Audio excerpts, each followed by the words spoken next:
हूँ। और मल्लम यशकुरिन्नास लम यशकुरिल्लाह, इसके तहत मैं सबका कदरदान हूँ, सबका शुक्रिया अदा करता हूँ और दुआगो हूँ कि अल्लाह ताला आपको हर कदम पे नेकी नसीब फरमाए और आप यहाँ इज्जत व असमत के साथ और नेकियां समेटते हुए बैठें। और जब यहाँ से जाएं तो मैं अल्लाह से दुआगो हूँ कि अल्लाह ताला वो फजल वो फजीलत हम सबको नसीब फरमाए कि जब हम उठें तो अल्लाह की तरफ से ऐलान हो कि जितने इसमें शामिल हैं अल्लाह सबको अपनी रहमत से माफ़ फरमा दे।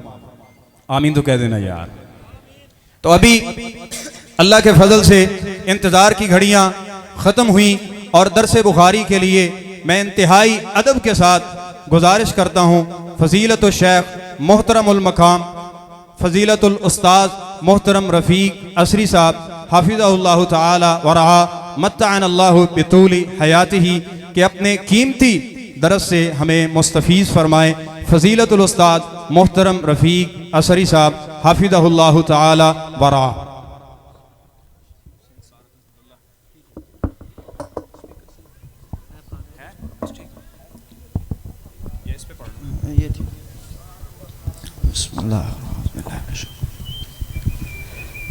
बाबु कौलिल्लाहि व नज़उल मवाज़ीन अल-क़िस्त लियौमिल क़ियामा व अन्ना अअमाल बनी आदम व क़ौलहुम तूज़नु व क़ाल मुजाहिदुन अल-क़िस्तासु अल-अदलु बिर्रूमिय्यति व युक़ालु अल-क़िस्तु मस्दरुल मुक़सिति व हुवल आदिलु व अम्मल क़ासितु हुवल जाइरु।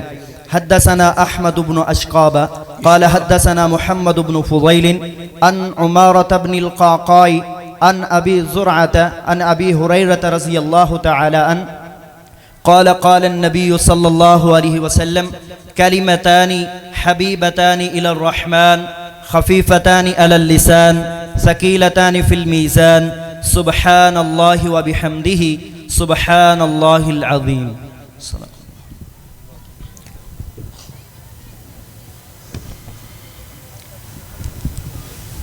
नहमदुहु व नसल्ली अला रसूलिहिन नबिय्यिल करीम।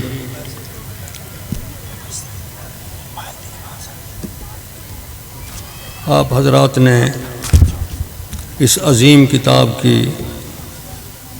आखिरी बाब की क़रात सुनी है एक अज़ीज़ से। ठीक है। इस अज़ीम किताब के हवाले से अव्वलन मैं आपको कुछ तमहीदी बातें अर्ज़ करता हूँ और फिर असल बाब में जो इमाम बुखारी रहमहुल्लाह ने इरशादात फरमाए हैं उनकी तरफ इशारे करूँगा अल्लाह की तौफ़ीक से। आपको मालूम है कि अल्लाह ने इंसानों की रहनुमाई के लिए दीन इस्लाम को मुतय्यन किया है। इन्ना दीन इंदल्लाहिल इस्लाम व मन यब्तग़ि गैरल इस्लाम दीनन फलन युक़बल मिन्हु। दीन इस्लाम के दो जुज़ हैं, एक कुरान मुक़द्दस और दूसरा रसूल अकरम सल्लल्लाहु अलैहि वसल्लम की ज़िंदगी, आपके फ़रामीन और आपके का किरदार और आपकी सुन्नतें। अल्लाह रब्बे कायनात ने हम इंसानों को इन्हीं दो का पाबंद किया है। कुरान मुक़द्दस में बार बार अल्लाह की इताअत और रसूल की इताअत की बात कही गई है और अल्लाह रब्बे करीम ने कुरान मुक़द्दस की हिफाजत की ज़िम्मेदारी ख़ुद ली है। इन्ना नहनु नज़्ज़लना ज़िक्र व इन्ना लहु लहाफ़िज़ून। और रसूल अकरम सल्लल्लाहु अलैहि वसल्लम के ज़िम्मे कुरान मुक़द्दस पे अमल करने के तरीक़े मुतय्यन करना लगाया है। लितुबय्यिना लिन्नासि मा नुज़्ज़िला इलैहिम। कुरान मुक़द्दस की हिफाजत की ज़िम्मेदारी गोया उस तबयीन की हिफाजत की ज़िम्मेदारी भी है जो अल्लाह रब्बे करीम ने रसूल अकरम सल्लल्लाहु अलैहि वसल्लम के ज़िम्मे लगाई है। लितुबय्यिना लिन्नासि मा नुज़्ज़िला इलैहिम में इसका मकसद ये बना कि अल्लाह का कलाम कुरान मुक़द्दस और उस पर अमली तब्यीन और तफसीर जो रसूल अकरम सल्लल्लाहु अलैहि वसल्लम ने अपनी 23 साला ज़िंदगी में इरशाद फरमाई, दोनों के तहफ़्फ़ुज़ का वादा हो गया। और वाक़अतन भी ऐसा ही हुआ है। कुरान मुक़द्दस के अल्फाज नज़म ख़ुद रसूल अकरम सल्लल्लाहु अलैहि वसल्लम लिखवा देते थे। उन्हें फिर सहाबे किराम ने एक सहीफ़ा, एक अल-इमाम की सूरत में जमा फरमाया और रसूल अकरम सल्लल्लाहु अलैहि वसल्लम जो फरमाते थे उसको सहाबा किराम ने हिफ्ज़ किया, उस पर अमल किया, उसको लिखा। 3 तरीके से कुरान मुक़द्दस की हिफाजत और तदवीन तो तहरीरन हो गई, एक अल-इमाम अस-सहीफ़ा की सूरत में, और हदीस मुबारक की हिफाजत 3 तरीके से हुई। एक सीने में महफूज किया सहाबा किराम ने, दूसरा सोसाइटी ने, मुआशरे ने उस पर अमल किया, और तीसरी सूरत उसे ज़ब्त तहरीर में लाया गया। तहरीर में जो फरामीन मुक़द्दसा लाए अगरचे पूरे नहीं थे, मगर मोतदब हिस्सा तहरीर हो चुका था ख़ुद रसूल अकरम सल्लल्लाहु अलैहि वसल्लम के ज़माने में। बकिया हिस्सा पूरी इस्लामी रियासत में उस पर अमल हो रहा था। एक कानून या एक बात जिस पे अमल शुरू हो जाए वो महफूज होता है, उसको ये कहना कि गैर महफूज है गलत है। जिस हद तक है तहरीरी तदवीन, सहाबा किराम में बहुत से सहाबी ऐसे थे जो रसूल अकरम सल्लल्लाहु अलैहि वसल्लम के फरामीन मुक़द्दसा को लिखा करते थे। उनमें सैयदना अली, सैयदना अब्दुल्लाह इब्न अमर बिन अलास और कई एक दीगर सहाबा किराम, सैयदना अनस, सैयदना अबू हुरैरा, इनके नाम आते हैं। बाज़ इनके सहीफ़े तहरीर किए हुए मुद्दतों महफूज रहे हैं मुहद्दिसीन के पास, और उनसे वो अपनी किताबों में फ़ायदा हासिल करते रहे हैं। जिस तरह सहीफ़ा अमर बिन अलास अस-सहीफ़तुस सादिक़ा के नाम से मशहूर रहा है। मुहद्दिसीन उसकी रिवायत अमर बिन शुऐब अन-नबी अन जद्दिही के नाम से करते हैं। उसका बड़ा हिस्सा एक ही जगह पे मुस्नद अहमद में आ गया है। 91 हदीस अमर बिन शुऐब अन-नबी अन जद्दिही की सनद से मुस्नद अहमद में मौजूद है। सैयदना अबू हुरैरा का एक सहीफ़ा हम्माम बिन मुनब्बिह उन्होंने लिखा था, उसमें 137 हदीसें थीं, वो भी महफूज है मुस्नद अहमद में। इसी तरह सैयदना अबू हुरैरा के एक और शागिर्द हैं अब्दुर्रहमान आरज, उनसे अबू ज़िनाद ने, उनसे शुऐब, सुलेमान, इमाम मालिक, ये तीनों रिवायत करते हैं। इस सहीफ़े की 55 रिवायतें एक ही जगह इमाम अहमद रहमहुल्लाह ने दर्ज की हैं अपनी अजीम किताब में। तो मेरा मकसद ये है कि सहाबा किराम में अहादीस मुबारका लिखने का रिवाज था। कुछ सहाबा किराम अहादीस मुबारका सुन के आपसे उसको हिफ्ज़ करते थे। उनका काम सिर्फ यही था कि वह आपकी बात सुने और याद रखें। उनमें सैयदना अबी हुरैरा रज़ियल्लाहु ताला अन्हु, सैयदना अनस और दीगर सहाबा किराम आते हैं। सैयदना अबू हुरैरा रज़ियल्लाहु ताला अन्हु का तो खुद अपना बयान है कि मुझे 3 साल मिले हैं आप सल्लल्लाहु अलैहि वसल्लम की खिदमत अक़दस में। उन 3 सालों में दिन हो चाहे रात उनकी कोशिश होती थी कि आप सल्लल्लाहु अलैहि वसल्लम के करीब रहें।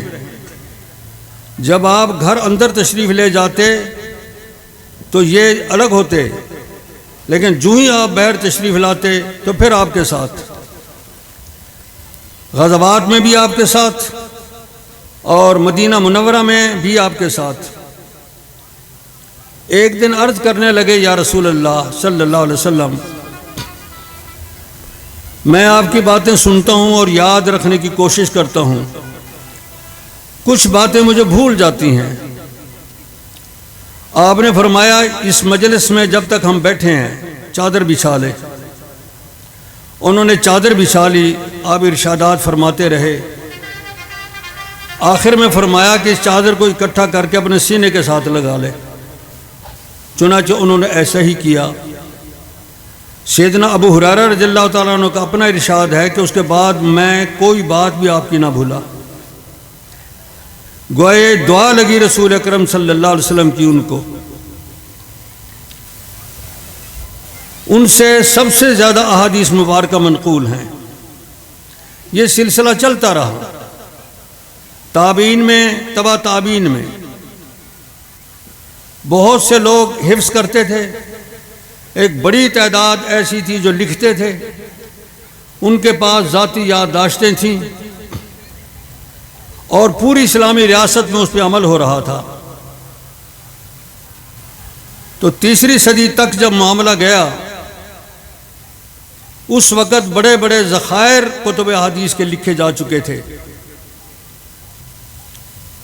इमाम बुखारी रहमहुल्लाह ने जब होश संभाला तो पोजीशन यही थी कि अल मसानीद की सूरत में, अल जवामे की सूरत में, अल मुसन्नफ़ात की सूरत में, अल अतराफ़ अल अमाली की सूरत में, मुस्तदरकात की सूरत में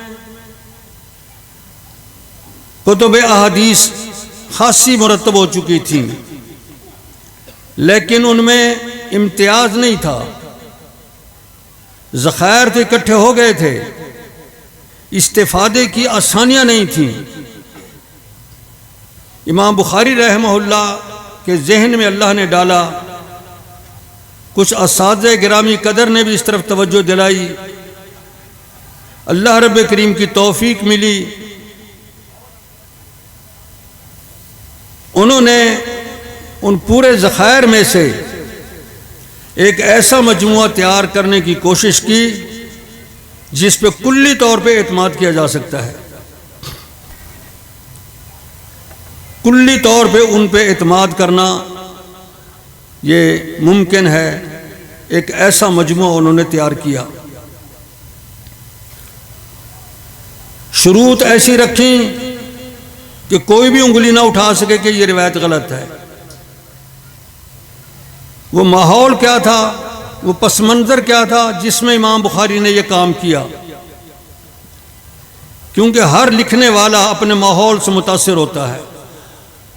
उस माहौल को पेश नज़र रख के अपनी किताब में ज़रूरी चीज़ें एक ख़ास तरतीब के साथ लाता है। ये एक फितरी बात है। इमाम बुखारी रहमहुल्लाह के दौर में मुअतज़िला एक गुमराह फ़िरका, जिनका कहना यह था कि हर बात को हम अक़ल की कसवट्टी पे परखेंगे। जो कुरान और हदीस की बात अक़ल के ज़ाविये के मुताबिक है वो दुरुस्त है। अगर अक़ल में नहीं आती तो उसकी तावील की जाएगी। एक तो ऐसे लोग मौजूद थे जिन्होंने बड़ा फितना मचाया था उम्मत में। ये मामून का दौर, मुअतसिम का दौर और वासिक़ बिल्लाह का दौर था। इसके साथ साथ एक और तबका खुद उन लोगों में जो नजरियाती तौर पे किताब और सुन्नत के कायल थे, कहते थे तावील ना की जाए, लेकिन वो कहते कि हमारे पास इल्म थोड़ा है। हम अपने बड़ों की बातों को सामने रख के उन्होंने जिस तरह मसाइल का अक्स किया, हम उनकी बातों से मसाइल का अक्स करेंगे, जिसे उन्होंने तखरीज फिल मज़हब का नाम दिया। ऐसे लोग भी मौजूद थे। कुछ दीगर गुमराह फिरके पैदा हो गए जो सहाबे किराम पे सब करते थे। बहुत से लोग हद एतदाल से निकल गए और वो मामूली कोताही को, किसी मामूली गुनाह को कुफ्र कहते और अबदी जहन्नमी करार देते। इस अंदाज के इफरात करने वाले लोग भी पैदा हो गए। इस अंदाज के माहौल में एक तबका जरूर ऐसा था जिनका दावा ये था कि अल्लाह की अजीम किताब और इमामुल अंबिया मोहम्मद रसूलुल्लाह सल्लल्लाहु अलैहि वसल्लम की सुन्नत, ये दो चीज़ें ऐसी हैं कि इंसानों के हर मसले का इनमें हल मौजूद है। हमें ना तो अक़वालुर रिजाल को उसूल बनाने की ज़रूरत है और न ही अपनी अक़ल से तावीलात घड़ने की ज़रूरत, और न ही मौजू और गलत बनाई हुई रिवायतों से इस्तिंबात या इस्तदलाल की ज़रूरत। जबकि ऐसा हो रहा था। हमारे पास एक ऐसा सही तरीन ज़ख़ीरा मौजूद है, कुरान मुक़द्दस की सूरत में और अहादीस मुबारका की सूरत में, जिससे हम इस्तिफ़ादा करके इंसानों के हर मसले का हल कर सकते हैं। और बात ये थी भी दुरुस्त, इसका ऐलान खुद रसूल अकरम सल्लल्लाहु अलैहि वसल्लम ने एक वक्त फरमा दिया था, ऊती तो जवामे अल कलिम, मुझे जामे जुमले कहने की इस्तेदाद बख्शी गई है। किसी नबी को यह इस्तेदाद नहीं मिली, इसलिए कि हर नबी अपने ज़माने के लिए होता था। जब तक वो दुनिया में मौजूद हैं, हर नए पेश आमदा मसाइल का हल वो बता देंगे। जब वो चले गए, अल्लाह रब्बे करीम दूसरा रसूल भेज देते, फिर उनसे रहनुमाई ली जाती। ये सिलसिला चलता रहा सैयदना ईसा अलैहिस्सलाम तक। उनकी तालीमात और मूसा अलैहिस्सलाम की तौरात ये खासी इंसानी ज़िंदगी के मसाइल पे हावी थे। तकरीबन 600 साल तक ये सिलसिला सैयदना ईसा अलैहिस्सलाम के बाद चला, पौने 600 साल के तक। और अल्लाह रब्बे करीम ने नज़र फरमाई इंसानों की तरफ, तो इंसानों में कोई तबका ऐसा मौजूद नहीं था जो दुनिया की रहनुमाई का फ़र्ज सरंजाम दे सके। ना यहूद में थे ऐसे, ना ईसाइयों में, जिनको खुद रसूल अकरम सल्लल्लाहु अलैहि वसल्लम ने एक हदीस में वाज़े किया। तो अल्लाह रब्बे करीम ने इंसानियत पर रहम करते हुए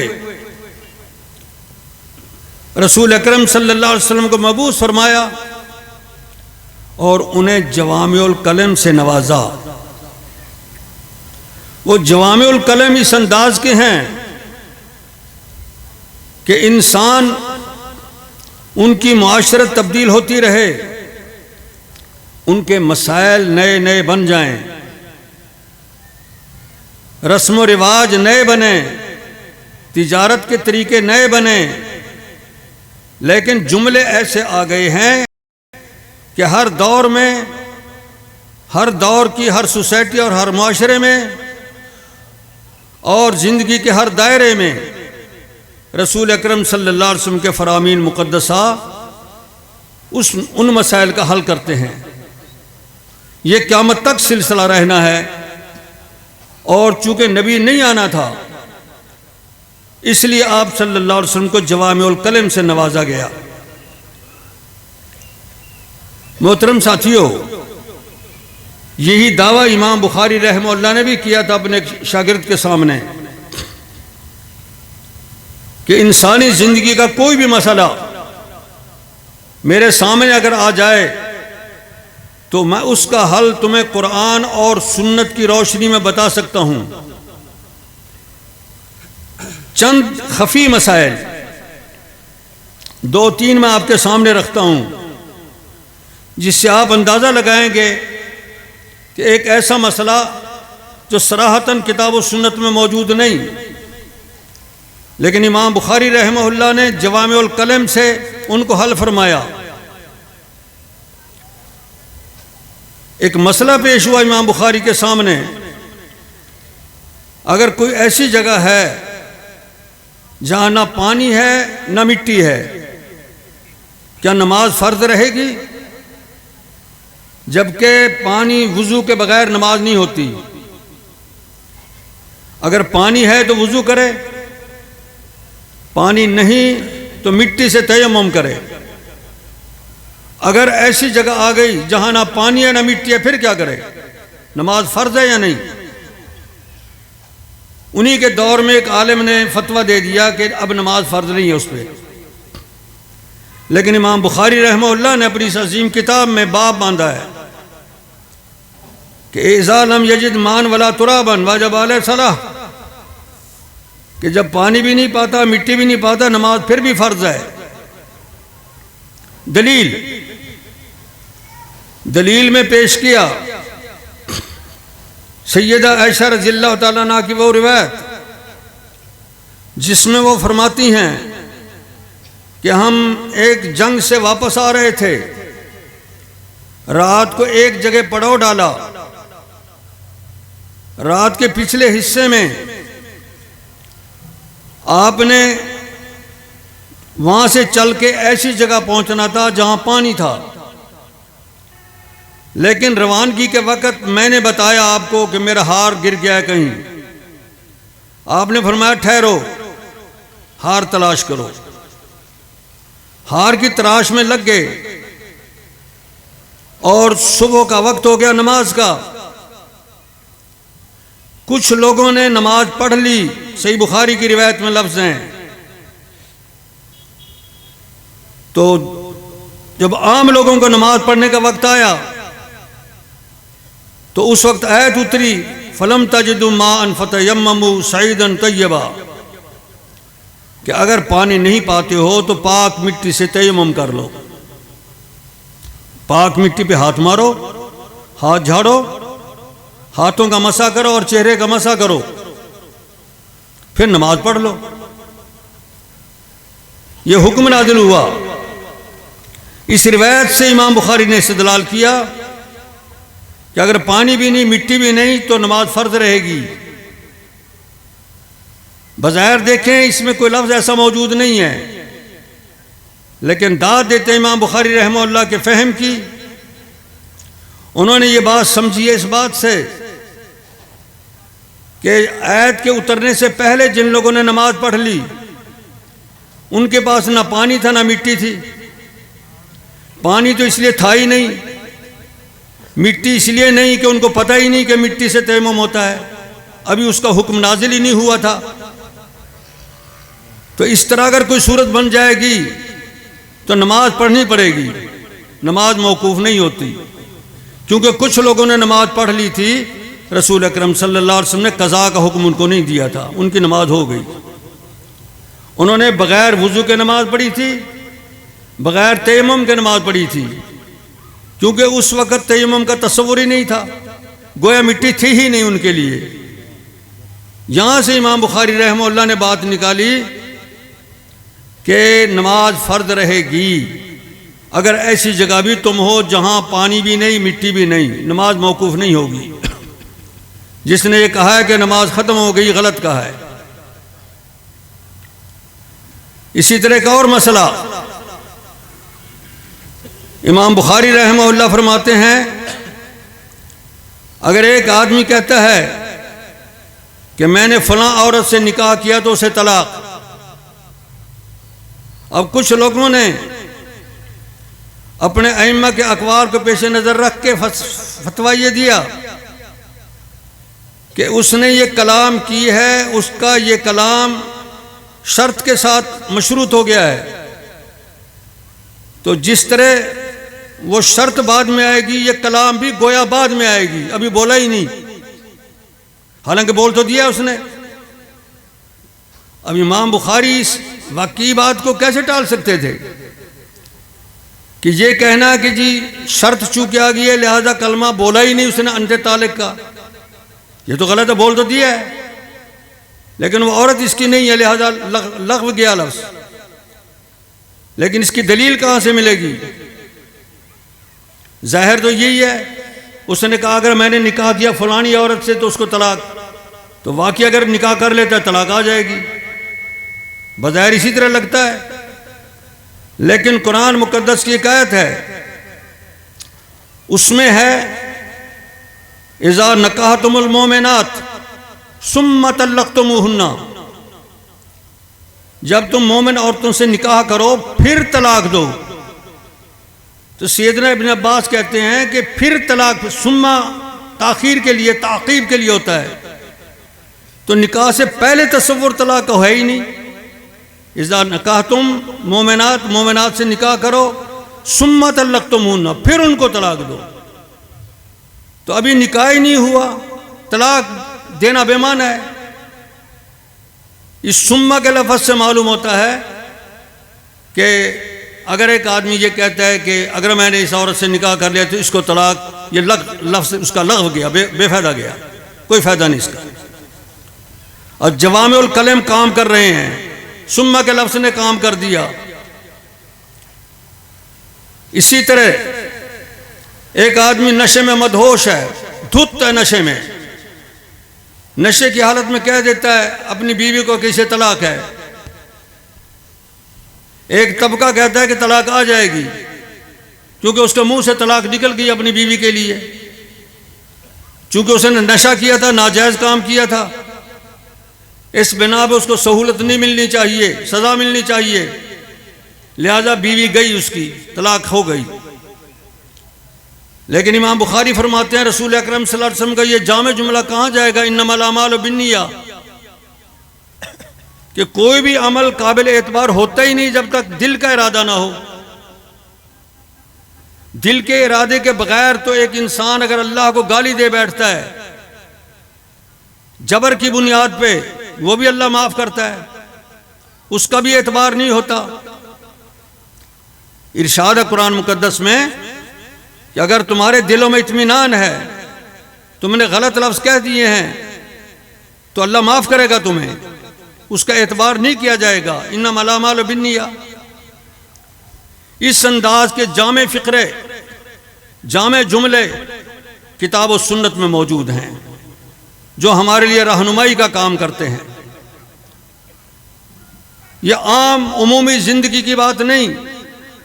इमाम बुखारी रहमहुल्लाह ने इस अजीम किताब में इंसान की ज़िंदगी के तकरीबन तमाम मसाइल के हवाले से तबवीब की है, और इस अंदाज की तबवीब है जो हमारे लिए रहनुमा बनती है कि हमने किसी मामले में फतवा किस तरह देना है, क़ज़ा फ़ैसला किस तरह करना है, मामलात को किस तरह हल करना है, खुद अपनी ज़िंदगी के मसाइल किस तरह हल करने हैं।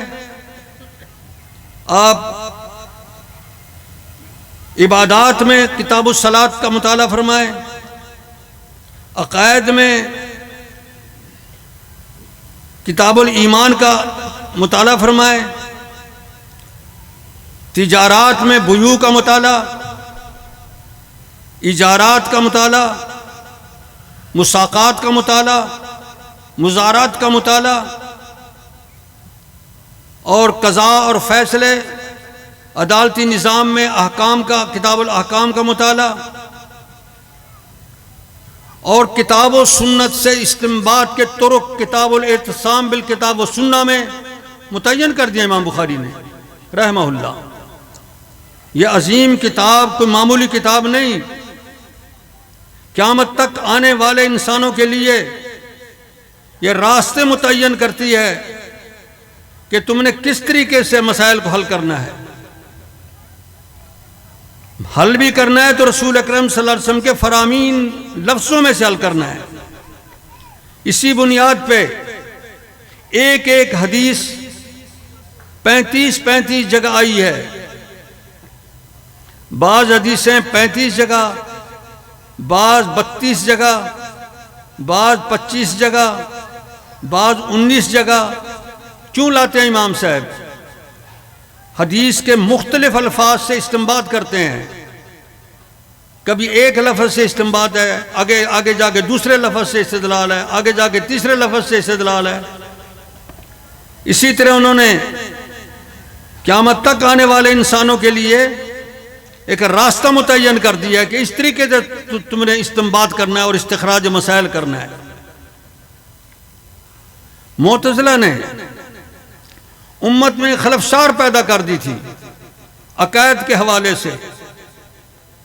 इसी तरह कुछ गुमराह फिरके और भी पैदा हो गए थे जो अल्लाह रब्बे करीम के हवाले से सिफात के कायल नहीं थे, या तो सरे से सिफात का इनकार कर देते कि हम ये सिफतें नहीं मानते क्योंकि अल्लाह इंसानों के साथ मुशाबे हो जाता है। कुरान में अल्लाह का यद है, कुरान में अल्लाह के लिए वजह है, कुरान मुकद्दस में साख का लफ्ज़ आया है, अहादीस में ज़हक का लफ्ज़ आया है, अहादीस में हजुज़ का लफ्ज़ आया है। इस तरीके से कदम का लफ्ज़ आया है, वो सरे से इनकारी हैं कि हम इनको मानते ही नहीं। मुअतज़िला ने कहा मानते तो हैं लेकिन तावील करेंगे। यद का माना कुदरत है, कदम का माना कोई फौज है, वजह का माना ज़ात है, ज़हक का माना रज़ा है। लेकिन इस अंदाज की तावील की ज़रूरत क्या है? वो कहते हैं तशबीह लाज़िम आती है अल्लाह की मखलूक के साथ। मुहद्दिसीन का रास्ता बड़ा महफूज और असलम। वो फरमाते हैं कि नहीं, किताब और सुन्नत में अल्लाह की सिफात में जो अल्फाज आ गए उन्हें बिला तावील बिला तकयीफ मानेंगे। हम ये कहेंगे कि ये सिफतें अल्लाह के लिए हैं, उनकी कैफियत हमें मालूम नहीं, और उनका जो तशबीह है मखलूक के साथ ये भी नहीं। अल्लाह का हाथ है लेकिन बेमिसल, अल्लाह का वजह है लेकिन बेमिसल बेमिसाल। वो 3 आयात मुबारका से इस्तेदलाल करते हैं। लैसा लहू कुफुवन अहद, अल्लाह के किसी बात में कोई बराबर नहीं है। लैसा कमिसलिही शै वहुव समीउल बसीर, अल्लाह की मिसल किसी भी बात में कोई नहीं है मखलूक में। और ला तज़रिबू लिल्लाहिल अमसाल, अल्लाह के लिए मिसालें बयान ना करो। ये मसला जो इमाम बुखारी रहमतुल्लाह ने आखिर में आकर छेड़ा, वो मसला एक शानदार मसला है जिसका आम लोगों से ताल्लुक है। वो मसला है इंसान के अमल के हवाले से। इंसान जो अमल करते हैं, नेकी के काम या बुराई के काम, कुरान मुकद्दस फरमाता है कि इसका वजन होगा क़यामत के दिन, ये तुलेगा। अम्मा मन सक़ुलत मवाज़ीनुहु फ़हुव फ़ी ईशतिर राज़िया व अम्मा मन ख़फ़्फ़त मवाज़ीनुहु फ़उम्मुहु हाविया। कुरान मुक़द्दस में मुतअद्दिद मकामात पे ये बात बताई गई है कि मवाज़ीन जिसकी नेकियों के भारी हो गए वो कामयाब, और जिसके आमाल की तराजू कम रह गई, गुनाह ज्यादा हो गए, तो वो जहन्नमी। कई मकामात पर अल्लाह रब्बे करीम ने यह बात इरशाद फरमाई। मुअतज़िला ने तावील कर दी कि इससे कोई मुराद ये नहीं है कि आमाल खुद तुलेंगे, उसके लिए कुछ तराजू लगेगी। इससे मुराद है अदल कायम करना, इंसाफ होगा। लेकिन कुरान मुकद्दस का एक आयत इस अंदाज की है जिसका इंतखाब इमाम बुखारी रहमतुल्लाह ने किया। इस बाब में जो अभी आपके सामने तलावत हुआ, बाब व नाज़ो मवाज़ीन अल-क़िस्त लियौमिल क़ियामह व अन्न आमाल बनी आदम व क़ौलहुम तुज़न व क़ाल मुजाहिद अल-क़िस्तास अल-अदल बिर्रूमिया। इस जुमले में इमाम बुखारी हमें क्या बता गए? एक तो ये बता गए कि मीज़ान से मुराद हकीकी तराजू है, अदल नहीं, क्योंकि अदल की बात तो अल-किस्ता में आ गई आगे। कुरान मुकद्दस में तकरार नहीं है मानी का। अगर अल-मवाज़ीन तराजू लगने से मुराद अदल कायम करना था तो फिर अल-किस्ता कहने की क्या ज़रूरत थी? नज़ल मवाज़ीन अल-किस्ता। इसीलिए मुजाहिद के कौल के ज़रिए तफसीर की, अल-किस्तास हुवल किस्त बिर्रूमिया हुवल अदल बिर्रूमिया, कि रूमी ज़ुबान में किस्तास का लफ्ज़ अदल के बारे में आता है, तो किस्त का माना अदल हो गया। नज़ल मवाज़ीन वो हकीकत है, उसकी तावील करने की ज़रूरत नहीं, क्योंकि अदल की लफ्ज़ की बात तो आगे आ गई है। एक बात का इशारा उनकी तावील को मुस्तरद कर दिया। दूसरा दावा पेश किया कि अन्ना आमाल बनी आदम व क़ौलहुम तुज़न और यूज़न, कि इंसानों के आमाल और इंसानों की कही बात इसका वजन होगा। मुअतज़िला कहते हैं कि आमाल ये आराज हैं, मानी हैं, इनका वजन क्या माना रखता है? उसका जवाब मुहद्दिसीन ने दिया कि वो क़यामत की तराजू है, दुनिया की तराजू नहीं। दुनिया की तराजू में ठीक है, आप कह सकते हो कि मानी नहीं तुलते,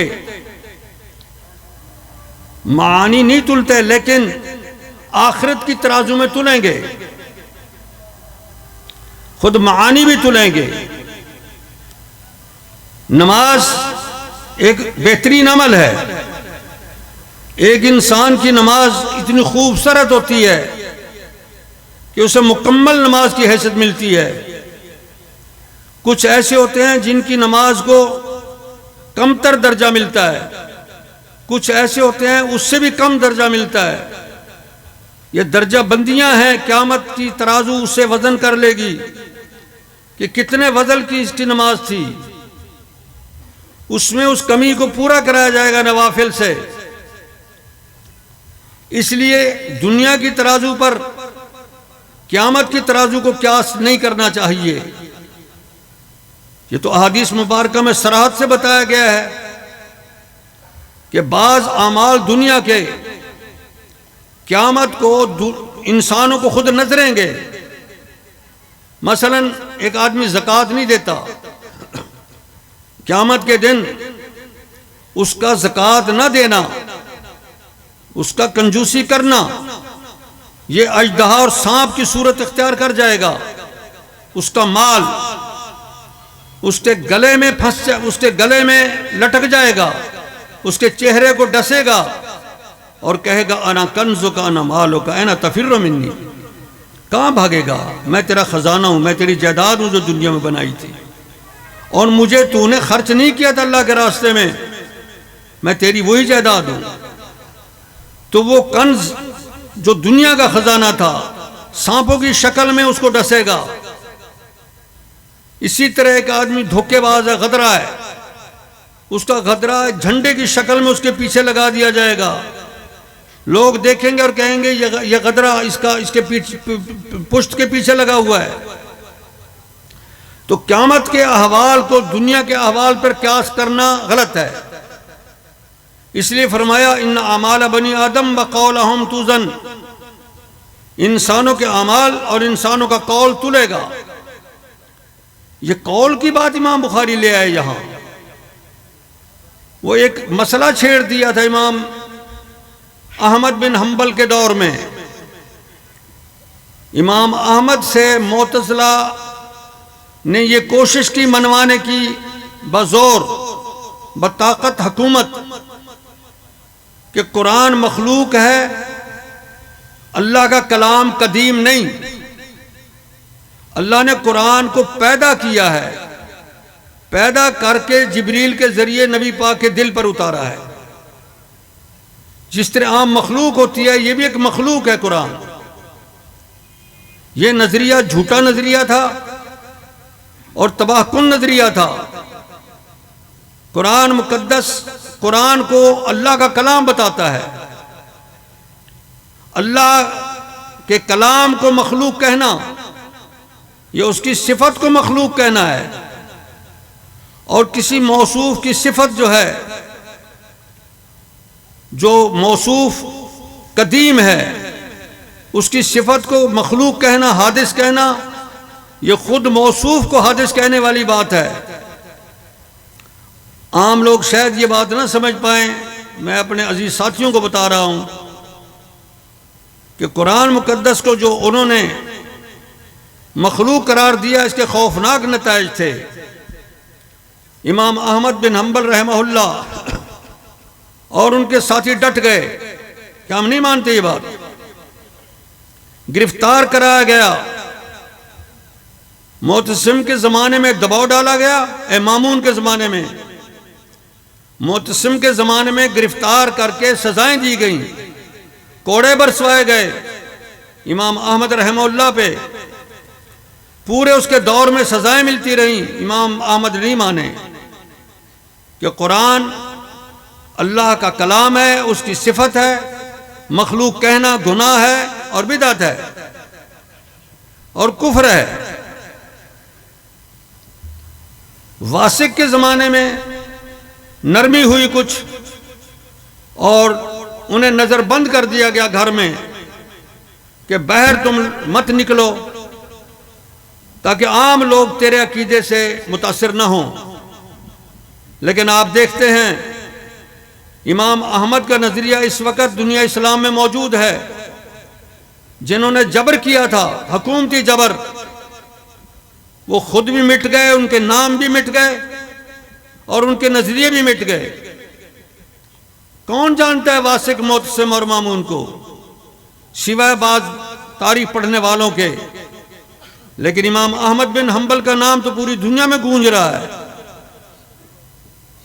क्यों गूंज रहा है? उनका ताल्लुक अल्लाह की अजीम किताब के साथ था, इमाम अल-अंबिया मोहम्मद रसूलुल्लाह सल्लल्लाहु अलैहि वसल्लम की हदीस के साथ था। इस ताल्लुक की बिना पे उनका नाम दुनिया में रोशन है। सिर्फ एक वाक़या बताता चलूं कि उन लोगों ने कितने मुश्किल तरीन हालात में अल्लाह के रसूल के फरमान को आगे पहुंचाने की साज़ की। बकी इब्न मखलद, ये स्पेन से, उंदुलुस से आते हैं। बगदाद में तलब इल्म हासिल करने के लिए नाम सुना था अहमद बिन हम्बल का। जब यहां तशरीफ लाते हैं तो देखते हैं कि इमाम अहमद पे तो पाबंदियां लगी हुई हैं।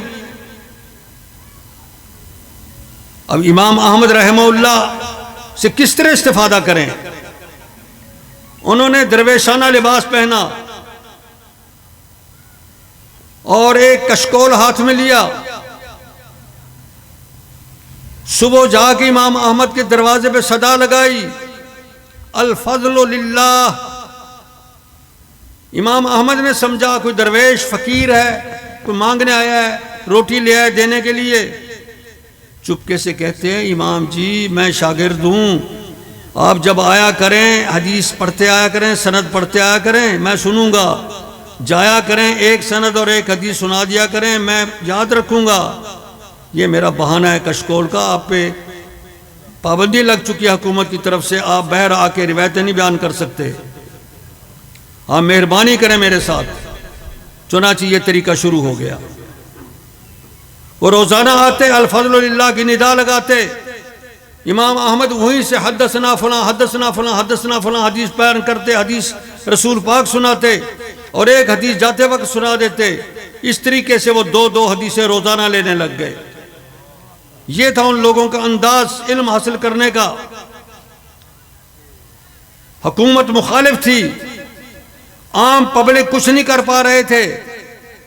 लेकिन मुहद्दिसीन ने, अइम्मा किराम ने इस अजीम तालीम को महफूज किया, अपने शागिर्दों तक पहुंचाया।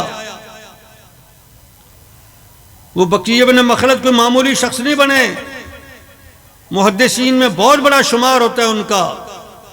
जिस तरह इमाम अहमद बिन हम्बल की मुसनद है, उनकी भी इसी अंदाज की एक मुसनद है, मुसनद बकी इब्न मखलद, तकरीबन इसके बराबर की मुसनद है उनकी।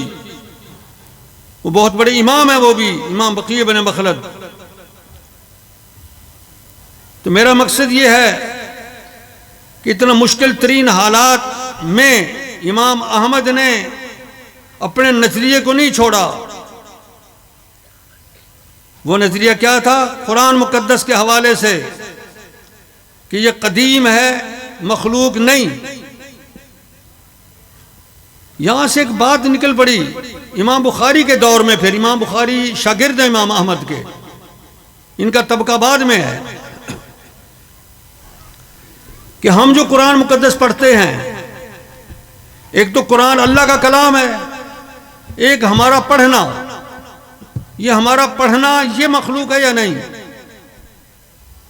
इमाम बुखारी का मौक़िफ़ था कि ये मखलूक है, क्योंकि हमारा फेल है। हम पढ़ते हैं, अच्छा भी पढ़ते हैं, कमज़ोर भी पढ़ते हैं, ऊंचा भी पढ़ते हैं, सिर्रन भी पढ़ते हैं, तो हमारा फेल है। ये हमारा फेल जो है ये मखलूक है। लेकिन जो पढ़ा गया है, अल्लाह का कलाम जो है, जो अल्लाह से ताल्लुक़ रखता है, वो कदीम है। ये बारीक फ़र्क बयान किया इमाम बुखारी रहमहुल्लाह ने। इस पर इमाम ज़ोहली नाराज़ हो गए और इमाम बुखारी को बहुत तंग किया गया, अल्लाह का छोड़ने पे मजबूर हो गए कि इन्होंने तलावत कुरान को क्यों मखलूक कहा। कुरान के पढ़ने को उन्होंने इस्तेदलाल किया। कुरान इसमें इमाम बुखारी के आखिरी अबवाब में तकरीबन काफ़ी अबवाब इस हवाले से लाए इमाम साहब, और इस आखिरी बाब में भी वक़ौलहुम के लफ्ज़ से यही इशारा दे रहे हैं कि इंसानों के आमाल, चाहे वो पढ़ना है, चाहे कौल है, चाहे जिस्म के अमाल है, उन सब का वज़न होगा, वो मखलूक है। मुजाहिद के कौल से तफसीर बयान की किस्तास की, इसमें इशारा दिया कि कुरानी तफसीर में तुम अपनी राय को कहाँ दखल ना दिया करो। कुरान मुकद्दस के अल्फाज की तफसीर में लुगत अरब, जो अरब के माहिरीन से मनकूल है, उसको मद्देनजर रखो। चुनाचे मुजाहिद, इब्न अब्बास, इक्रमा, इन बड़े बड़े लोगों के अखबार पेश करके इमाम बुखारी कुरान मुकद्दस के अल्फाज की तफसीर बयान करते हैं। यहां भी मुजाहिद का कौल, जो बहुत बड़े आलिम थे, लुगत अरब के माहिर थे, उनके हवाले से तफसीर बयान की कि किस्तास रूमी जुबान में किस्त इंसाफ को कहते हैं, और किस्त मस्तर मुक़सित, किस्त जो है मुक़सित का मस्तर है। इस पर बाद लोग कहने लगे ये तो इमाम बुखारी को सर्फ ही नहीं आती। किस्त जो है ये मुक़सित का मस्तर कहाँ है? मुक़सित का मस्तर तो इक़साद बाब इफ़ाल। तो उन्हें मालूम होना चाहिए कि काफ सीन ता को इमाम बुखारी माखज़ बता रहे हैं मुक़सित का, कि इक़साद का फिर असल यही है, किस्त है। जब किस्त में हमजा लगेगा, बाब इफ़ाल में जाएगा, तो अदल का माना बन जाता है। वह वल आदिल, आगे फरमाया कि मुक़सित का माना आदिल। वल्लाह इन्नल्लाह युहिब्बुल मुक़सितीन। लेकिन अगर मुजर्रद है कासित, तो कासता बमाने जारा के होता है। अम्मल कासितूना फ़कानू लिजहन्नम हतबा। कासित लोग जो हैं वो जहन्नम बनेंगे। असल में कासता का माना है दूसरे का हिस्सा लेना, ये जुल्म है, और अक्साता का माना है दूसरे को हिस्सा दे देना, ये इंसाफ है। इसलिए कासता का माना जारा बन जाता है और अक्साता का माना अदल का बन जाता है। आगे इमाम बुखारी रहमतुल्लाह ने हदीस पेश की है। उस हदीस में पहले सनद देते हैं। मैंने ये बात बतानी थी इब्तिदा में कि इमाम बुखारी रहमतुल्लाह रसूल अकरम सल्लल्लाहु अलैहि वसल्लम के मतून की जो सनदें बयान करते हैं वो आला तरीन दर्जे की होती हैं। उनकी जुस्तजू, उनकी तलाश ज़ख़ायर कुतुब में और असातिज़ा की लिक़ा और मुलाक़ात में जो उन्हें मिली उनमें इंतखाब करते हैं आला तरीन रिजाल की सनद का, कम से कम वास्ते हों, जिसे हम इस्तिलाह में आली सनद कहते हैं। यही वजह है कि इमाम बुखारी के तबक़े में सबसे ज़्यादा सुलासी रिवायत इमाम बुखारी में के पास हैं। इमाम बुखारी के पास 22 सनदें सुलासी हैं, जिनमें इमाम बुखारी और रसूल पाक के दरमियान 3 वास्ते हैं। 22 रिवायतें ऐसी हैं। जामे तिर्मिज़ी में सिर्फ 1 रिवायत है, वो भी सनदन कमज़ोर। सुनन इब्न माजा में 5 सनदें हैं, वो भी कमज़ोर। सुनन नबी दाऊद और नसाई में है ही नहीं, मुस्लिम में है ही नहीं। तो सियाह सित्ता को ही अगर लें जो एक ही तबके के तकरीबन मुहद्दिसीन हैं, उनमें इमाम बुखारी फायक हैं कि इमाम बुखारी की तलाश, इमाम बुखारी की मेहनत, इमाम बुखारी का इस्लामी रियासत में शहरों में घूमना, हदीस रसूल की ताख़ीज़ अक्स के लिए लेने के लिए सबसे ज़्यादा अतम, सबसे ज़्यादा अक्सर, सबसे ज़्यादा मेहनत थी उनकी। इस बिना पे वो ऐसे असातिज़ा को मिले जो इमाम अहमद रहमतुल्लाह के असातिज़ा के मुकाबिल के थे। इमाम अहमद के पास मुसनद में जो एक तबके पहले के हैं 332 रिवायतें सनदें सुलासी हैं। इमाम मालिक के पास तो सुनाई तक है, लेकिन इमाम बुखारी के तबके में इमाम बुखारी का हमसर कोई भी नहीं है। तो ये सनद जो आपके सामने है, इसमें भी आली तरीन रुवात हैं।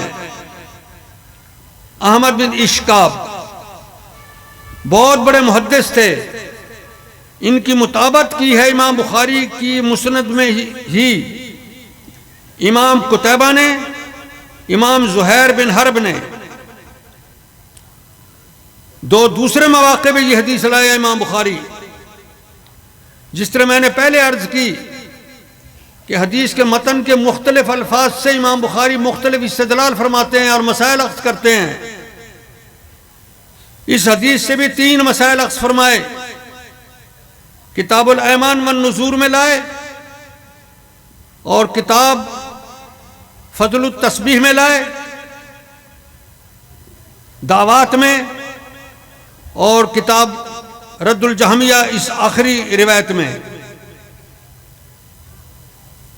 ऐमान वन नुज़ूर में तो इस हवाले से लाए, एक आदमी कसम उठाता है कि अल्लाह की कसम मैं आज कलाम नहीं करूंगा। इमाम बुखारी यहां भी पहले तो इन्नमल आमालु बिन्निया पेश फरमाते हैं। वही जामे रिवायत, मैंने पहले आपको कहा जामे रिवायतों से इमाम बुखारी ने फायदा हासिल किया है कि उसकी नीयत पूछो, तेरी नीयत क्या है? मैं कलाम नहीं करूंगा, क्या मतलब है?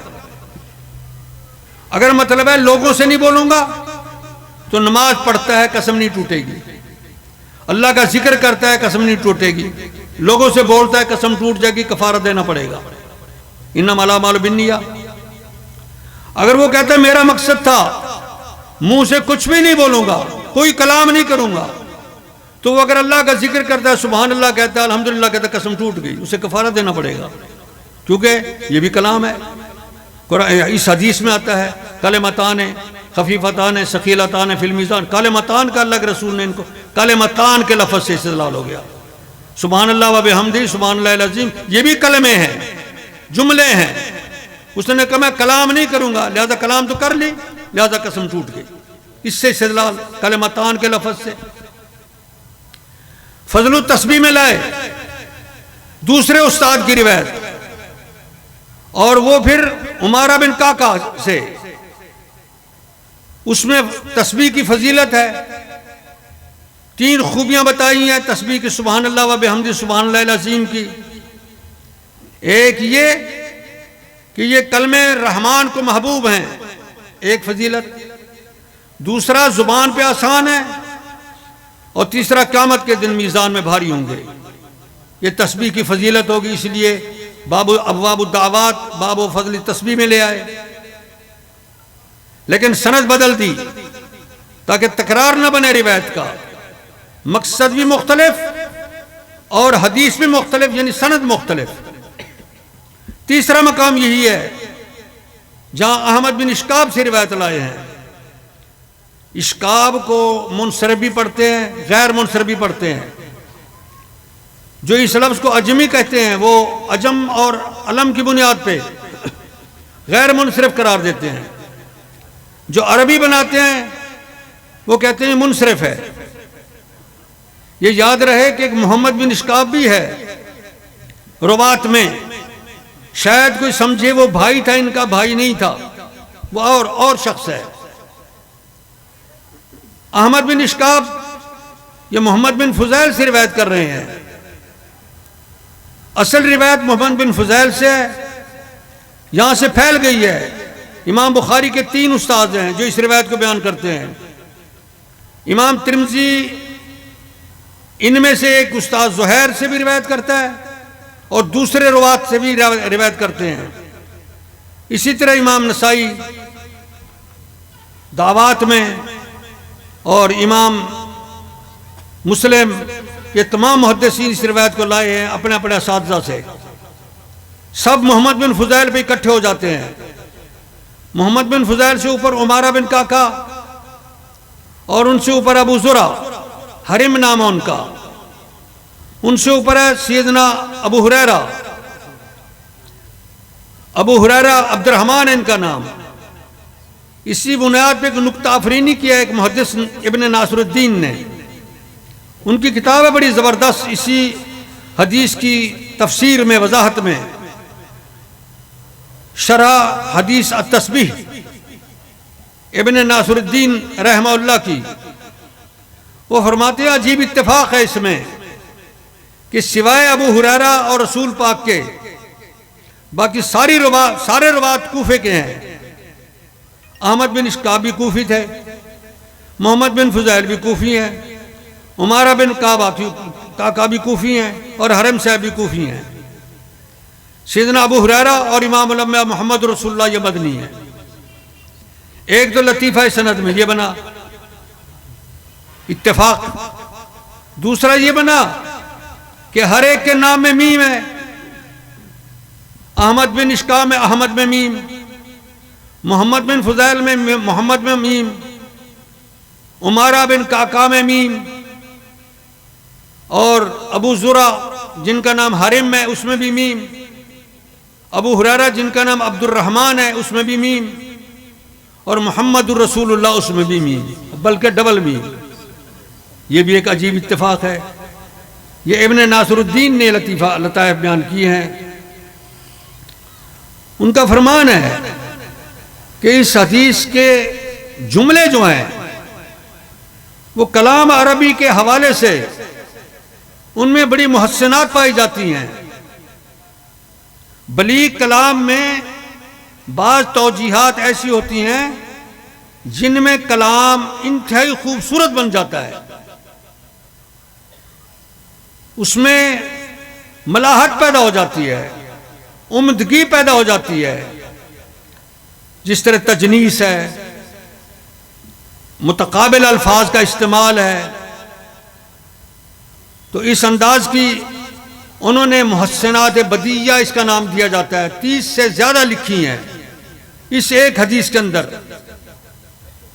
वो कहते हैं कि फसाहत व बलागत के आला तरीन मेयारात के तस्वुर के बाद फिर जब हम गौर करते हैं तो इसमें 30 से ज्यादा मुहस्सनात बदिया हैं।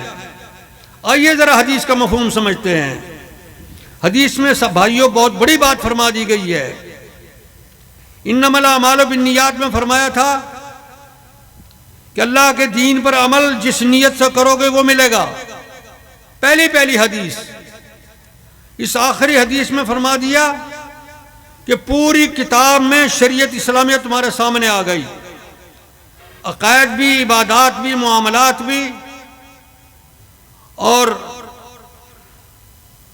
तफासिर भी, मगाजी भी, फितन भी। शरीयत इस्लामिया में जो चीज़ें आनी थी वो तमाम इस किताब में महफूज कर दी गई हैं। इनसे इस्तिफादा करोगे, इन्नमल आमालु बिन्नियात को मद्देनजर रख के, तो फिर तुम्हारे सारे अमल क़यामत के दिन तराजू में तुल के तुम्हारी कामयाबी का बायस बन जाएंगे। ये आखिर में ये बता दिया।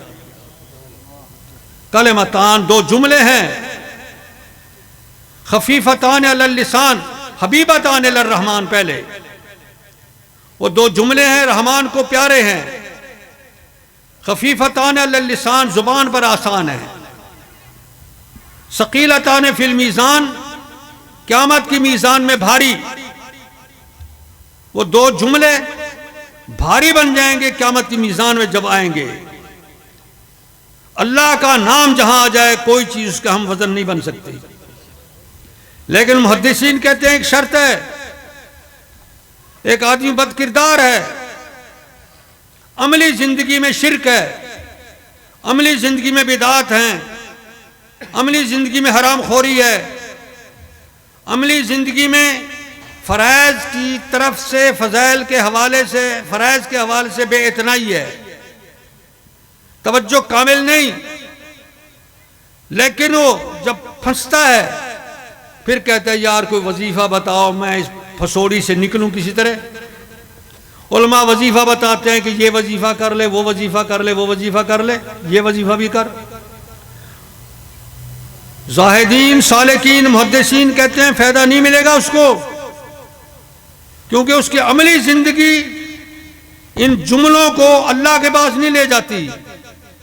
कुरान मुक़द्दस फरमाता है इलैहि यसअदुल कलिमुत तय्यिब वल अमलुस सालिहु यरफ़उहु। पाक कलमे जो तुम्हारे मुंह से निकलेंगे वो बराह रास्त अल्लाह तक पहुंचते हैं, मालिक कायनात तक पहुंचते हैं। लेकिन उनको ले कौन जाता है? तुम्हारे अमाल साले ले जाते हैं।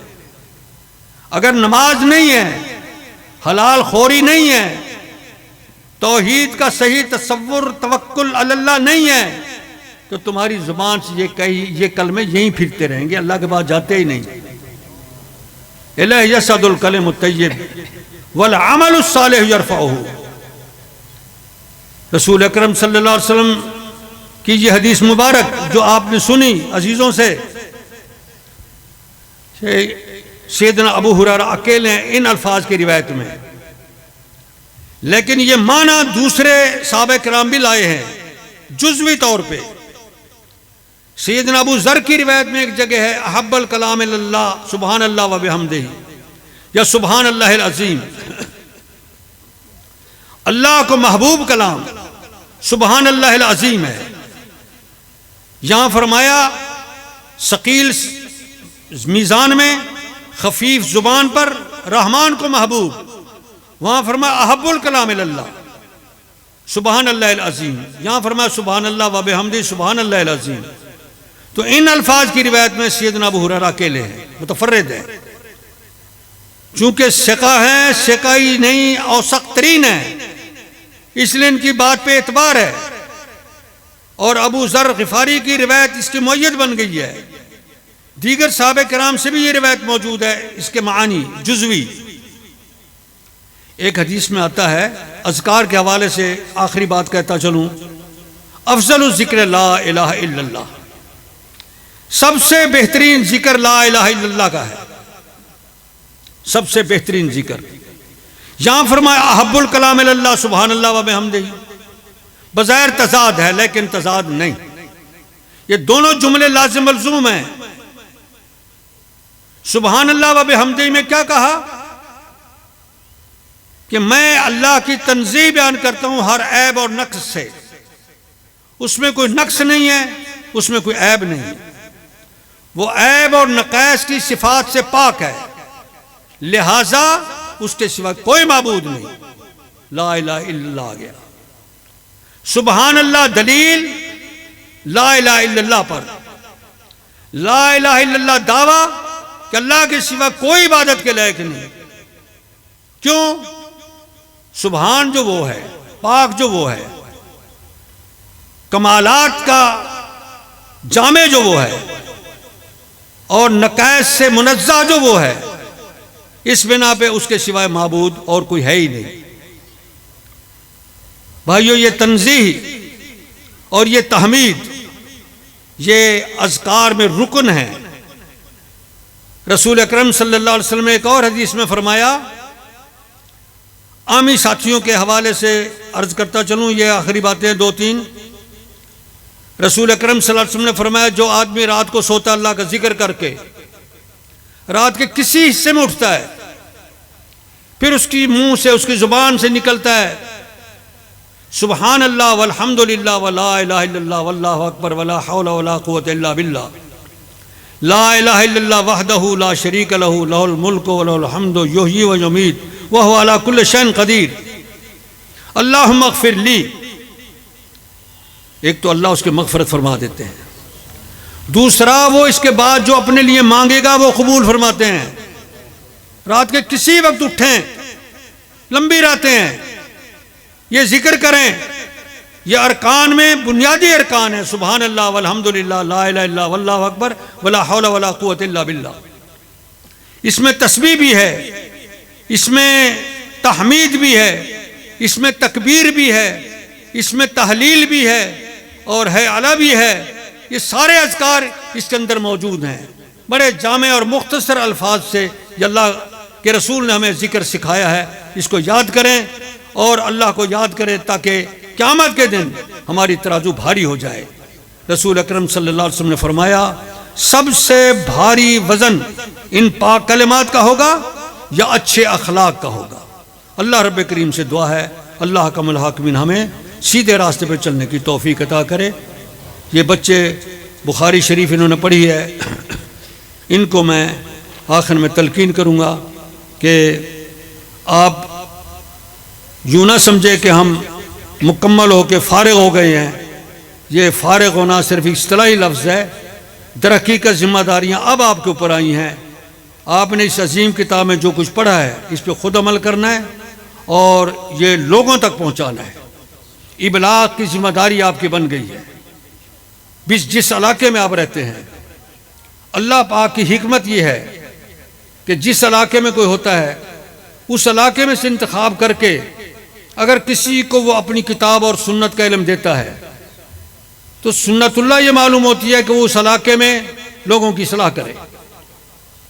जिस तरह अंबिया अपने अपने इलाकों में लोगों की सलाह फरमाते थे, तो इसी तरह मुहद्दिसीन जो इल्म हदीस के माहिर बन जाते हैं, उनकी जिम्मेदारी बन जाती है कि अपने इलाके को सुधारें।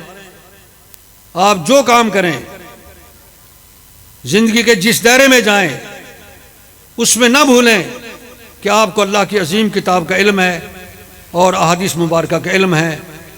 ये जहन में रखें और इसके मुताबिक अपनी अमली ज़िंदगी बनाएं।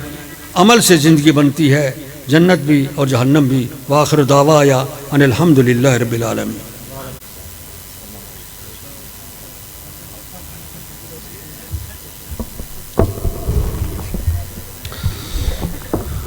माशाअल्लाह, अल्हम्दुलिल्लाह। ये थे फ़ज़ीलतुश शेख उस्ताज़ुल असातिज़ा मुहद्दिसुल असर मौलाना मोहम्मद रफ़ीक अल आथरी हफ़िज़हुल्लाहु तआला व रआ मत्तअनल्लाहु बितूल हयातिही, जो कि जलालपुर पीरवाला का अज़ीम मदरसा दरसगाह दारुल हदीस मुहम्मदिया के अल्हम्दुलिल्लाह शेख हैं, शेखुल हदीस हैं। और हमारे मौलाना मुहद्दिस सुल्तान महमूद साहब रहमतुल्लाह अलैह के जानशीन हैं।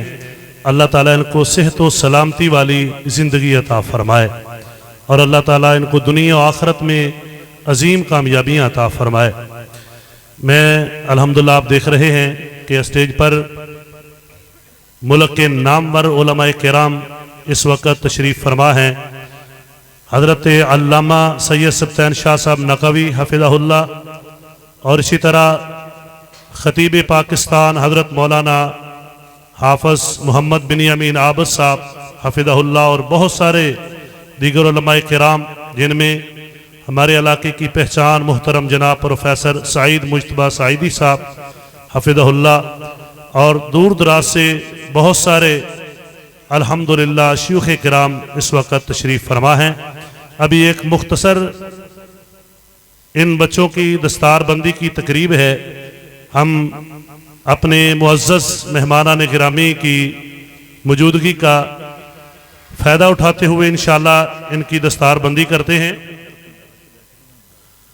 और इंशाअल्लाह ताला आप सब के लिए ये बहुत ही रूह परवर मंजर होगा और यकीनन ईमान को ताज़ा करने वाला आपने बयान भी समाअत फरमाया। मैं बहुत ज़्यादा शुक्रगुज़ार हूँ उस्ताद मोहतरम का, फ़ज़ीलतुल शेख मुहद्दिसुल असर हाफ़िज़ मौलाना मोहम्मद रफ़ीक असरी साहब का, जो यकीनन लंबा सफ़र करके तशरीफ़ लाए। अल्लाह रब्बे ज़ुल जलाल उनकी तशरीफ़ आवरी अपनी बारगाह में कबूल और मंजूर फरमाए।